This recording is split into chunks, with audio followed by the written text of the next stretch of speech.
haqiqiy uy qaymog'idan ishlatamiz deb doim maqtanasiz. Rostdan ham qaymog'inglar damashnimi? Hozir men sizlarga buni isbotlab beraman. Mana bu bizning qaymog'imiz.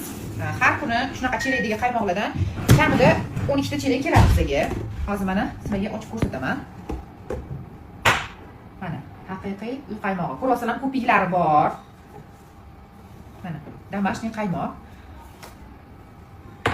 Mana yaqinroq kel. Mana xuddi mana svejiy yaqindagina chiqarilgan. Mana ustida ko'piklari bor. Ishoninglar, sal uzoqroq. Ishoninglar qizlar, biz o'zimiz ham uyda bolalarimga ham yediraman. Har kuni ertalab issiq non bilan qaymoq yeymiz zavtrakka. Mana aynan shu o'zimiz tortlarimizga, pirojnilarimizga, hattoki to'y pirojnilarimizga ham faqat shunaqa qaymoqdan ishlatamiz. Shuning uchun nima tortinglar qimmat urishadi, sababi ham shu. Ayamasdan shunaqa damashniy qaymoqlarda krem qilamiz. Mana hozir endi sizlar bilan buni issiq non bilan birga yeb ko'ramiz.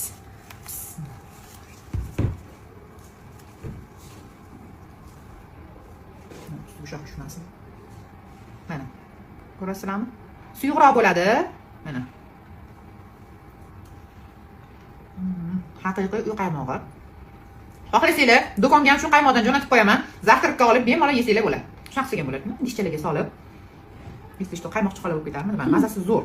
Aytmoqman, qo'rqmasdan bolalarimga ham yediraman. Sababi umuman bunaqa qo'shimcha mahsulotlar solinmagan.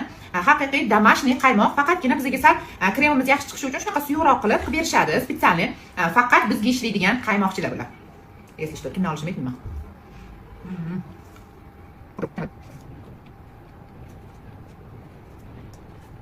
Keyin qizlar, yana bitta gap. Hozirgi kunda hamma bunaqa damashniy qaymoqlarga har xil firmaning boshqacha kremlari chiqib ketgan, ya'ni qaymoq zaminitelь kremlar chiqib ketgan. Endi ko'p firmalar bizga chiqishadi. Sizlar sex ekansizlar, katta ob'yomda ishlayotgansizlar. Mana shu kremdan bitta ishlatib ko'ring. Narxi oddiy qaymoqdan 2 barobar arzon, lekin klientlar hech kim bilmaydi. Yesa shundoq marojniy kremi mazasi kelib turadi deb bizga ko'p kelishadi. Deyman, agar menga sira shunaqa telefon qilsa, sira aytaman, yo'q deyman. Siz aldashingiz mumkin xalqqa, men lekin xalqqa aldamayman. Men qaymoqli deb sotib olmanmi tortni? Demayman, ichiga faqat qaymoq solishim kerak. Men hech kimni aldamayman deyman. Sizlar ham aldanib qolmanglar. Arzon tortlarga uchmanglar. Arzon tortlarni bilinglarki, sababi mana shunaqa damashniy qaymoq ishlatishmaydi. Ular shuna qaymoq o'rnini bosib beradigan 2 barobar arzon bo'lgan shunaqa firmaning kremlari chiqib ketgan, o'shalardan foydalanishadi. Ishonmasanglar, solishtirib ko'ringlar, boshqalarning tortlari bilan, shirinliklari bilan solishtirib ko'ringlar. Bizning shirinliklarimizni yeganingizda haqiqiy qaymoq mazasi kelib turadi. Vanilinlarni, har xil aromatizatorlarni mazasi kelmaydi. Biz faqat toza qaymoq ishlatamiz. Men shuning uchun ham hech qachon qaymoqli kremimizga maza beradigan, ta'm beradigan hech qanaqa искусственный moddalarni solmayman. Chunki siz qaymoq, haqiqiy qaymoq yeyotganingizni bilib turishingiz kerak.